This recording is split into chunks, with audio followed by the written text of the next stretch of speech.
Assalamualaikum warahmatullahi wabarakatuh.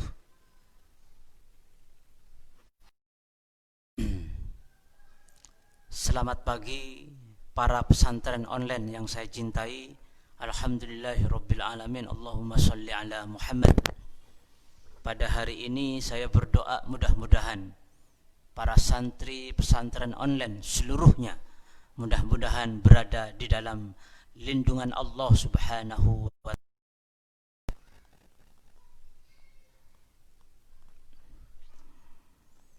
Pada hari ini kita akan melanjutkan pengajian di seputar babul wudu yang kebetulan hari ini kita sudah berada pada pembahasan yang keempat dari fardu-fardunya wudu. Bismillahirrahmanirrahim. Warrabi'u, adapun fardunya wudu yang keempat, mashu ba'dir ra'si, adalah mengusap sebagian kepala. Sa'rihi bisa rambut kepala, au basyarotihi atau kulitnya kepala, tinggal memilih. Bisa ketika berwudu itu hanya mengusap rambut atau hanya mengusap kulitnya. Kalau tidak punya rambut, kulit kepalanya saja yang diusap. Kalau ada rambutnya, kepalanya ya rambutnya yang diusap. Wal wajibu, adapun perbuatan yang wajib ketika mengusap sebagian kepala ini adalah adalah perbuatan-perbuatan yusamma, yang disebut apa ini mashan, sebagai usapan. Perbuatan yang dinilai atau disebut sebagai usapan itu sudah cukup dikatakan mengusap kepala. Walau sa'rotan wahidatan, walaupun ketika mengusap sebagian kepala itu hanya mengusap satu helai rambut saja, satu lembar rambut saja, berarti sudah sah wudunya. Au ba'daha, atau sebagian dari sa'rotan wahidatan, atau hanya separuh rambut saja yang diusap, itu sudah dikatakan sah wudunya. Fi haddi rasid, dengan catatan rambut yang berada di batasan-batasan kepala. Wa yakfi, dan cukup al-ghuslu, apa membasuh, anil mashi, sebagai ganti dari usapan. Bagaimana kalau tidak diusap tapi dibasuh, diguyur dengan air kepalanya? Maka itu sudah dianggap sah. Kenapa dikatakan sah? Li'anna fihi, karena sesungguhnya fihi ialah di dalam al-ghuslu mashan, adapun usapan, wa ziyadatan, bahkan itu lebih melebihi dari usapan. Artinya ketika mengusap kepala itu ada orang yang berwudu tidak mengusapnya, tapi membasuhnya, mengguyur kepalanya dengan air, maka itu lebih baik, lebih sempurna usapannya, karena di dalam basuhan itu ada usapan, tidak sebaliknya di dalam usapan tidak ada basuhan. Maka ketika membasuh wajah itu tidak diusap wajahnya, harus dibasuh. Karena basuhan itu tidak bisa dikatakan karena usapan itu tidak bisa dikatakan sebagai basuhan, tapi sebaliknya basuhan bisa dikatakan sebagai usapan. Tapi lagi-lagi saya tegaskan, konsep mengusap ini sama dengan konsep membasuh. Artinya apa yang kita usap ini harus tidak ada kotoran-kotoran yang nantinya akan menghalangi air sampai kepada rambutnya. Rambutnya itu tidak harus ada kotoran-kotoran seperti minyak ataupun yang lainnya ketika mengusap kepalanya. Seperti misalnya di rambutnya ada minyak rambut, di mana minyak rambut ini misalnya bisa menghalangi sampainya air kepada rambutnya, maka minyak itu harus dihilangkan terlebih dahulu ketika mau berwudu. Atau ada semirnya, yang ngetren sekarang ini adalah semer. Bagaimana kalau ada orang rambutnya disemer, tinggal melihat semirnya, bahan semirnya. Kalau semirnya itu berbahan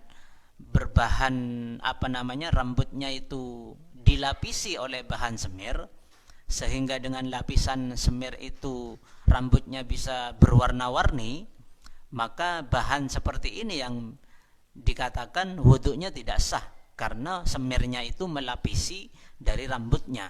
Tapi kalau bahan semirnya itu termasuk atau tergolong bahan semir yang tidak melapisi, tapi hanya merubah warna, tidak melapisi, merubah warnanya saja, maka bahan semir seperti ini, rambut yang disemir dengan bahan semir seperti ini, wudunya dikatakan sah.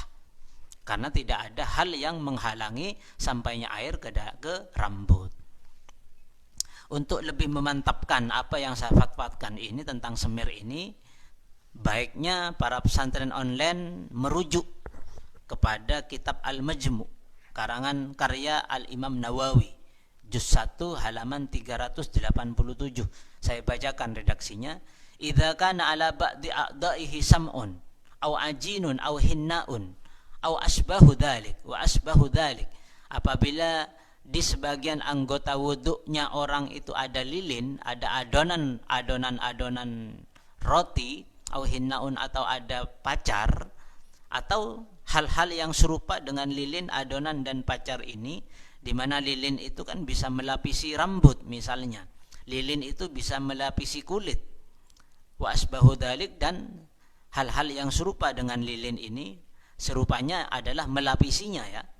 Famana'ah, lalu dengan adanya lilin atau lapisan-lapisan itu mana'ah mencegah apa sam'un ajinun au hinna'un wusulal ma'i, kepada sampainya air kepada ila syai'in, kepada sesuatu minal udwi, dari anggota-anggota wudu seseorang, lam tasihhi taharatuhu, maka tidak sah apa bersesucinya orang, tidak sah wudunya.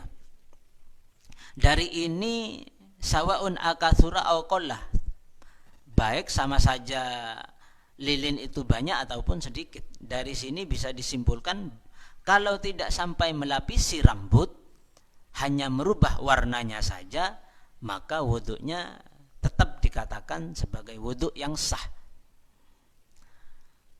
Oleh karena itu, pandai-pandailah atau waspadalah memilih bahan semir. Kalau semirnya termasuk bahan yang melapisi rambut, maka semir itu bisa bisa tidak sahkan wuduknya seseorang. Wal khamisu, adapun yang kelima, mashu ghuslur rijlaini, adalah membasuh kedua kaki, ma'al ka'baini, di samping dengan bersamaan dengan kedua mata kakinya. Wa yajibu, dan wajib, izalatu ma, apa menghilangkan sesuatu, fi sukukir rijlaini, yang berada di dalam pecah-pecahnya kaki, min ainin, berupa barang. Wama, dan juga wajib menghilangkan sesuatu tahtal adfari, yang berada di bawah kuku-kuku, min wasahin, nyatanya berupa dari kotoran-kotoran. Wasadisu, adapun yang keenam, at-tartibu, adalah berurutan, alama, sesuai dengan urutan, alal wajhi, sesuai dengan urutan, alladhi, urutan dzakarna, yang telah menyebutkan siapa kami hu kepada alladhi fi addil furudi, di bilangan-bilangan jumlah fardu-fardunya wudu. Artinya tertib ini adalah tidak boleh seseorang ketika melakukan berwudu, tidak boleh melakukan wudu itu dimulai dari kaki terlebih dahulu, dimulai dari tangan terlebih dahulu, dimulai dari mengusap sebagian kaki terlebih dahulu, sebagian kepala terlebih dahulu. Harus awal itu, anggota awalnya adalah membasuh wajah, setelah itu membasuh kedua tangan, mengusap ke sebagian kepala, yang terakhir adalah membasuh kedua kaki. Itu yang disebut dengan berurutan. Kalau tidak dilakukan seperti ini, maka wuduknya dinyatakan tidak sah. Maka ketika tidak sah, tidak boleh orang itu melakukan sholat yang diwajibkan oleh Allah Subhanahu wa ta'ala, dan juga tidak boleh menyentuh Al-Quran dan melakukan hal-hal yang syaratnya harus suci dari hadas.